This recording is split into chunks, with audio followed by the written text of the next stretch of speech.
Chapter 1. Zoe is angry. Zoe is 17 years old. She works in a bookstore, in the little town of Newport.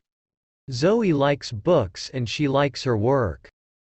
But after work she likes to act in plays with the Newport Players.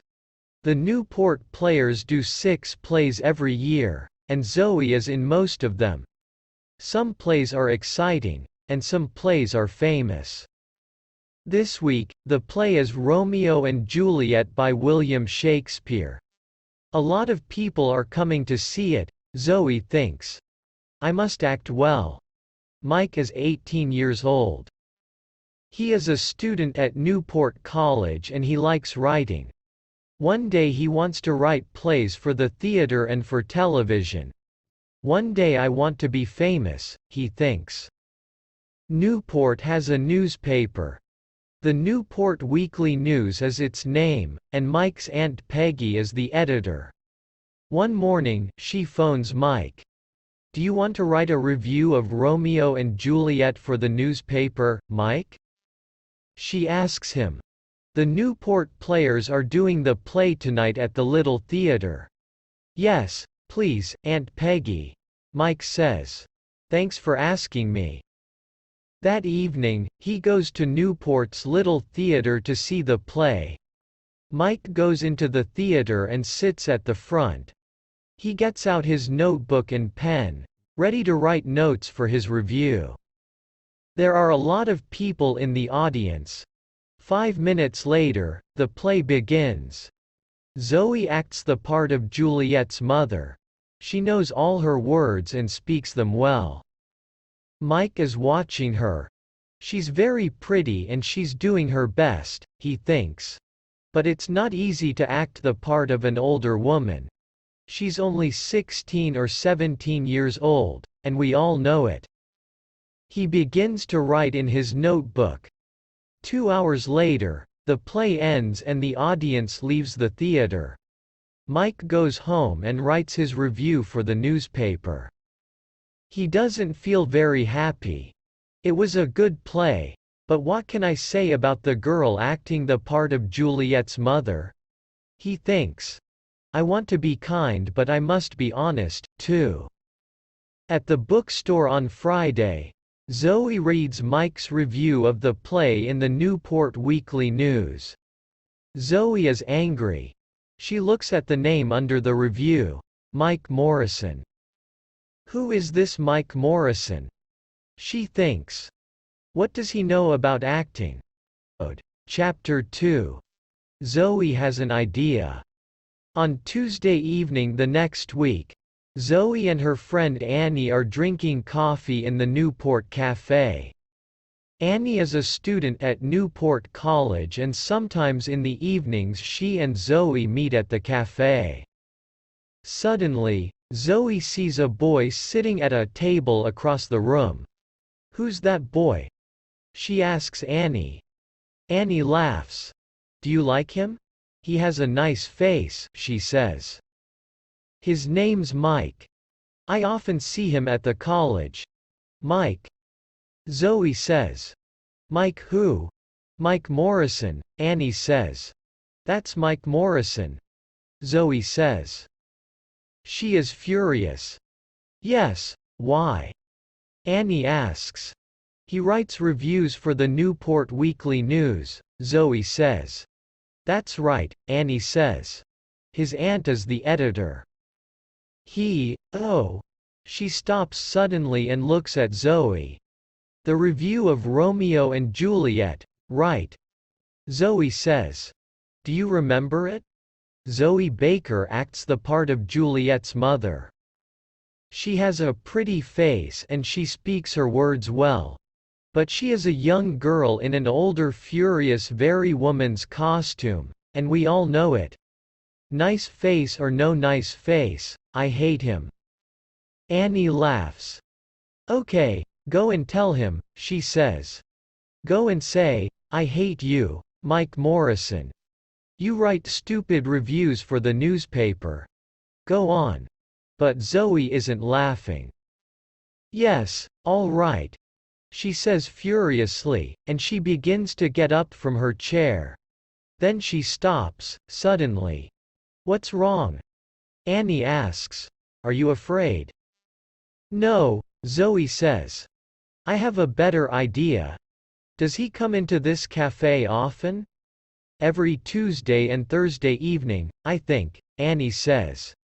He has a writing class at the college, and he comes here after it finishes. Zoe thinks for a minute or two. That's very interesting, she says at last. Is it? Annie says. She looks across at Mike Morrison, then at Zoe. Why is it interesting?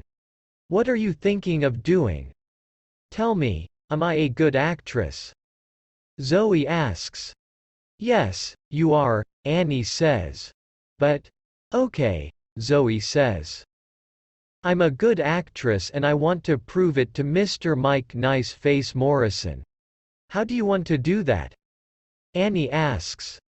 Zoe smiles and begins to tell Annie about her idea. Chapter 3. A difficult interview. On Thursday, Mike comes to the Newport Cafe after his writing class. He asks for a cup of coffee, then starts to read one of his books. Some minutes later, a woman comes into the cafe. She is carrying a magazine under her arm. At first, Mike does not see the woman. Then she comes across to his table. Hello, she says. Are you Mike Morrison? Mike is surprised. Yes, he says. That's me. The woman smiles. Can I sit at this table? She asks. Yes, of course, Mike says. My name is Kate Lawson, the woman says. I'm the editor of Yes Magazine. Do you know it?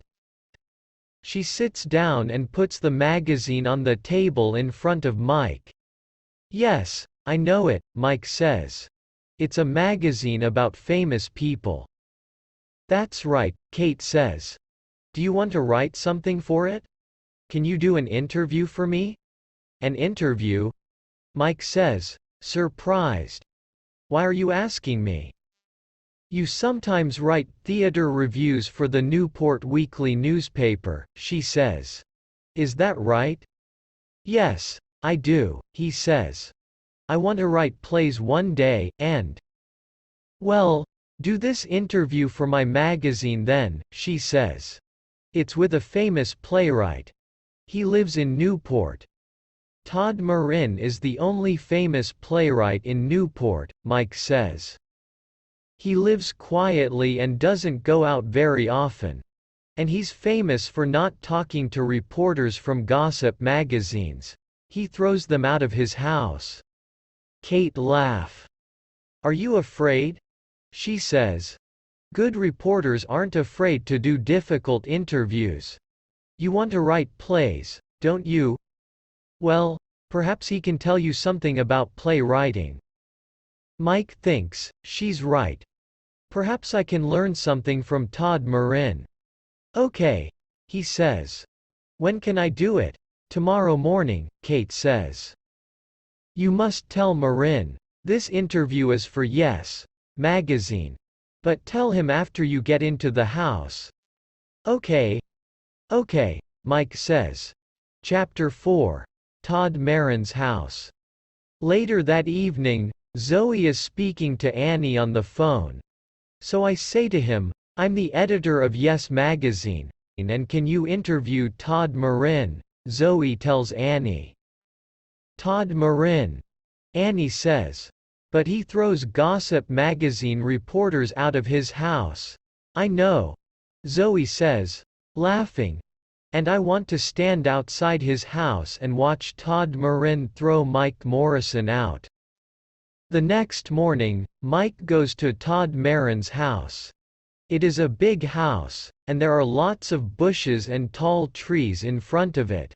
I don't like Yes Magazine very much. But this is an important interview, Mike thinks. And perhaps I can talk to Todd Marin about my play. Mike is writing a play for television. He walks up to the front door of the house. He is carrying his notebook and he has a list of questions to ask the playwright. But he is a little afraid of the famous man. Zoe follows Mike to Todd Marin's house. She is careful and she follows Mike very quietly. Zoe is acting the part of Kate Lawson again. She has a black wig over her hair and she is wearing glasses. She hides behind one of the bushes in front of Todd Marin's house and watches Mike go to the front door. It is a big, dark house. This is funny, she thinks, smiling. When Todd Marin opens the door of his house, Mike begins to talk quickly. "Hello, Mr. Marin," he says. "I'm Mike Morrison. I'm a student at Newport College and I want to write plays." "Do you?" Todd Marin says. "And I write reviews in the Newport Weekly News," Mike tells him. "What do you want from me?" Todd Marin asks. "Can I ask you some questions?" Mike says. "Why?" Marin asks. "Is it for the Newport Weekly News?" "That's a difficult question. What do I do now?" Mike thinks. Do I tell him a lie, or do I tell him the truth? Then after a second, he says, "Yes, it's for Yes Magazine. Listen, I know it's a stupid magazine. But..." Chapter 5. Zoe waits. Zoe is watching Mike and Todd Marin from behind a bush. She can see them but she cannot hear them speaking. She sees Todd Marin open the door, and she sees Mike follow him into the house. Zoe smiles. Right. He's in the house, she thinks. Now let's wait for Todd Marin to throw him out. Todd Marin takes Mike to his study. There are hundreds of books in the room and a big desk. Todd goes and sits behind the desk. "Thank you for telling me the truth," he says to Mike. "I can see you're an honest young man. You can ask your questions. But not for Yes Magazine. You're right. It is a stupid magazine. I hate gossip magazines. Why do people write for them? Because they pay a lot of money, I believe," Mike says. Todd Marin laughs. "Yes, you're right again," he says. "But you can write about me for the Newport Weekly News. Is that okay?" "Yes, that's okay," Mike says, and he smiles at Todd Marin happily. "I like to help young writers with ideas when I can," Todd says kindly. "Sit down." Mike sits down, puts his notebook on Todd's desk and opens it. "I read your reviews in the newspaper sometimes," Todd says. "They're very good." "Well, I think they're okay," Mike says. "But I want to write for the theater, for TV, and for movies. I'm writing a play now. Are you? Tell me about it," Todd says. "Can I?" Mike asks. "Well, it's about a boy and a girl." "A boy and a girl?" "That's right. Todd Marin sits back in his chair to listen and Mike tells him the plot of his play. Mike is very nervous, but Todd Marin does not speak. He smiles at Mike and he listens to him very carefully. When at last Mike stops speaking, Todd says, "Thank you. That's very interesting. It's a good story, and it's funny too. But there are one or two things you can do to make it better. To begin with, Zoe stays behind the bush and waits. An hour goes by and nothing happens. She is getting impatient. What are they doing in there? She thinks. Todd Marin never gives interviews to gossip magazines, so what are they talking about? She remembers Mike Morrison's review of Romeo and Juliet in the newspaper. She remembers his words about her acting, and she wants to see his face when Todd Marin throws him out of the house. How long must I wait? She thinks impatiently. Chapter 6. Telling the truth after an hour and a half. Mike Morrison leaves Todd Marin's study and comes out of the house. He and the playwright are smiling and Mike is saying, "Thank you." They talk for 2 or 3 minutes and Zoe watches them from behind the bush. She is amazed. What's happening? She thinks. Why are they so friendly? After a minute or two more, they shake hands. Then Todd Marin goes back into the house and Mike Morrison walks away. Mike sees Kate Lawson waiting for him. "Oh, hello," he says nervously. He is surprised to see her so soon. "Are you waiting for me?" "Yes," she says impatiently. "I'm waiting for your interview." "Look, I can't lie to you," he replies. "There's no interview for Yes Magazine." Mr. Marin always refuses to talk to reporters from gossip magazines. "But what?" Kate begins. "What can two people talk about for an hour and a half?" Mike says, laughing. "About writing, about characters and about plot. Nothing for Yes Magazine, I'm afraid." "Oh, I have my list of questions and Mr. Marin's answers. But my interview is for the Newport Weekly News. And I know a lot more about writing plays now." He's very interested in my play. "Your play?" Kate says furiously. "Yes. I'm writing a play for TV," Mike says. "And Mr. Marin wants to read it. He can help me with the characters and the plot." "Well, that's nice," she says. "Say hello to Mike Morrison, the famous playwright. He writes stupid reviews for the Newport Weekly News but his plays are okay." "That's right," Zoe says. "I'm a 17-year-old girl in an older woman's costume. Mr. Mike Morrison, review writer for the Newport Weekly News." Mike's face is very red now. He feels embarrassed. What a trick. "So there is no Kate Lawson, editor of Yes Magazine," he says. "No, there isn't," Zoe says, laughing. "What do you think now? Does this prove something? Am I a good actress?" "Yes, you are a good actress," Mike says, laughing with her. "And I'm going to put that in the Newport Weekly News." "Are you?" Zoe says. "Yes, and thanks for making me go and see Todd Marin," Mike tells her. He doesn't feel embarrassed anymore. "Now I can get help with my play," he says. "Come on. Let's get a cup of coffee. And I'm paying." "Well, I can't refuse a free coffee," Zoe says, and she laughs.